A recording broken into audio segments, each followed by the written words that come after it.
Number 8. Adrian Alvarez.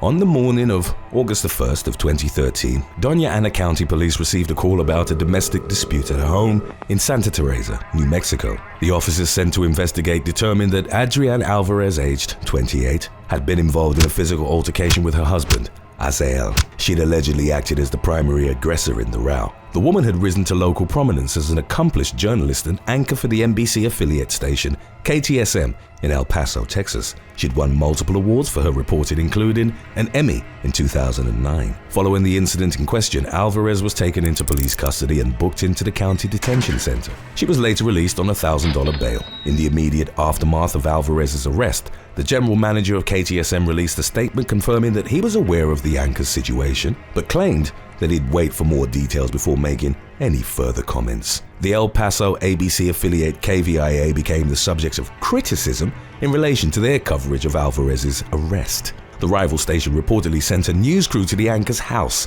in an attempt to get a statement from her regarding the domestic violence incident. A writer for the El Paso Times questioned whether KVIA had been too aggressive in its reporting of the situation, and many viewers expressed their disapproval of the station's coverage on social media. In January of 2015, Alvarez publicly stated that she was no longer working for KTSM. Number 7. Felicia Taylor.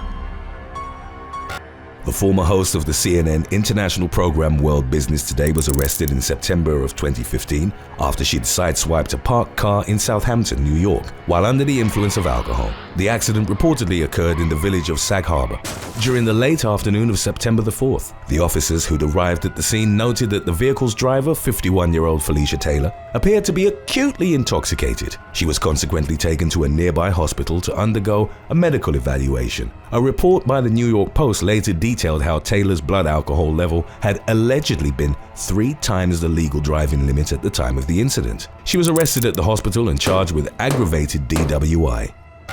Number 6. Omar Jimenez.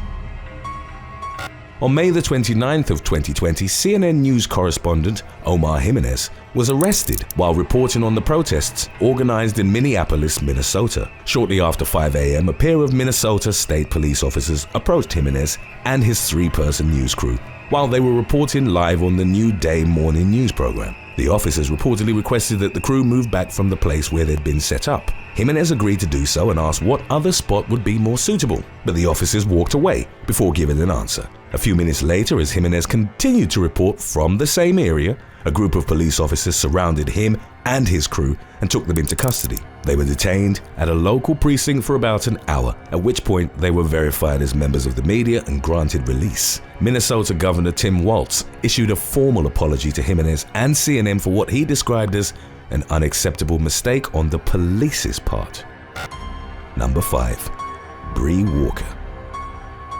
In the early morning hours of February the 19th of 2014, veteran TV news anchor Bree Walker was arrested in Orange County, California, on suspicion of driving under the influence of alcohol. The former CBS reporter had previously risen to national recognition after becoming the first on-air television news anchor in the US with ectrodactyly. The rare genetic condition causes one's fingers and toes to be fused together. Over the course of her career, Walker worked as a radio host and TV reporter for various news stations in San Diego, Los Angeles, and New York. The 61-year-old had been pulled over by police on the night of her arrest after she'd failed to stop at a red light. The officers at the scene described Walker as appearing disheveled and smelling strongly of alcohol. The former news anchor failed a field sobriety test, refused to submit to a breathalyzer, and was allegedly unable to provide the officers with a valid driver's license. She was consequently charged with a misdemeanor DUI before being released from custody a few hours later. Walker had reportedly checked herself into a rehabilitation facility for alcohol abuse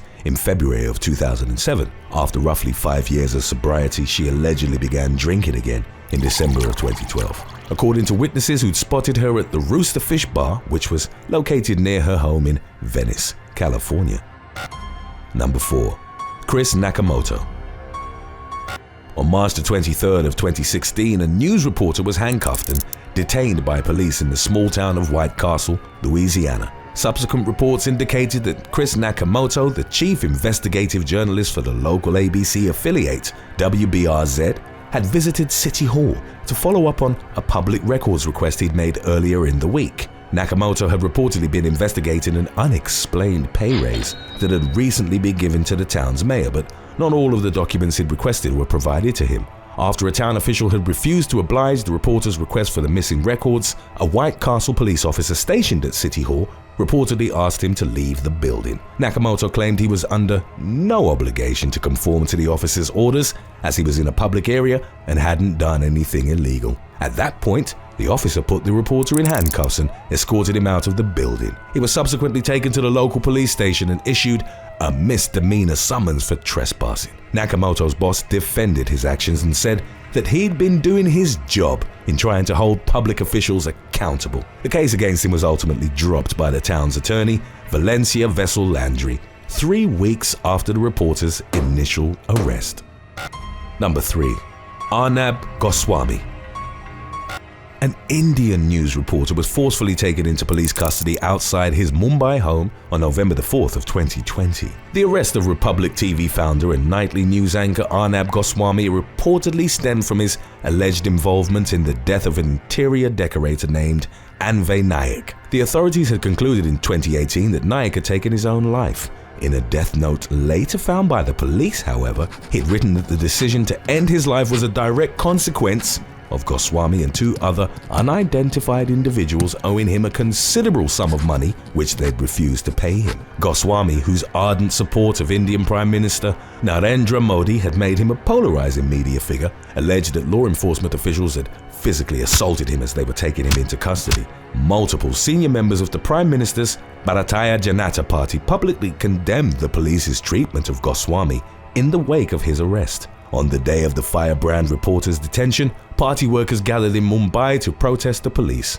Many of the activists were arrested themselves after law enforcement had intervened to break up the demonstrations. The Supreme Court of India granted Goswami's release on bail on November the 11th. Today's topic was requested by the JMall88. If you have any other topics you'd like to learn about, subscribe and let us know in the comments section below. Number 2. Danielle Miskill. Shortly before 10 p.m. on May the 13th of 2021, police officers in Waterloo, Iowa, were dispatched to an apartment building after receiving reports of a domestic disturbance. Upon their arrival, they discovered that 34-year-old Danielle Miskill, a weekend news reporter for KWWL-TV, had been involved in a physical altercation with her boyfriend, William Moore. A neighbor and tenant told the officers that they'd witnessed Moore leave the apartment while holding an ice pack to his face, which was noticeably swollen. It emerged that Miskill had punched and kicked the man several times after the two had gotten into a heated argument earlier in the night. Iowa law stipulates that during a domestic violence call, the police must arrest one of the parties involved if an injury has been inflicted. Miskill was thus taken into custody in spite of her claims that she'd been acting in self-defense when she struck her boyfriend. She was charged with misdemeanor domestic assault with injury. Following her arrest, Miskill filed a restraining order against Moore, alleging that he'd put her in a chokehold and slammed her body to the floor during the incident in question. She was ultimately found not guilty of the assault charges in August of 2021. Miskill's final television appearance for KWWL-TV occurred during the weekend immediately following the altercation. Once news of her arrest had been made public, the station decided to take her off the air, but she reportedly remained under their employment. Shortly thereafter, they parted ways with Miskill entirely, but maintained the separation had been for reasons unrelated to her arrest. Number 1. Farron Sally. The morning and weekend news anchor for West Palm Beach's Channel 25 in Florida was arrested for driving under the influence on December the 15th of 2018. After she'd been pulled over by the police, 28-year-old Farron Sally was asked to take a field sobriety test, which she reportedly failed. In the resulting arrest report, Cameron Carver, one of the officers at the scene, claimed to have detected the smell of alcohol on the woman's breath.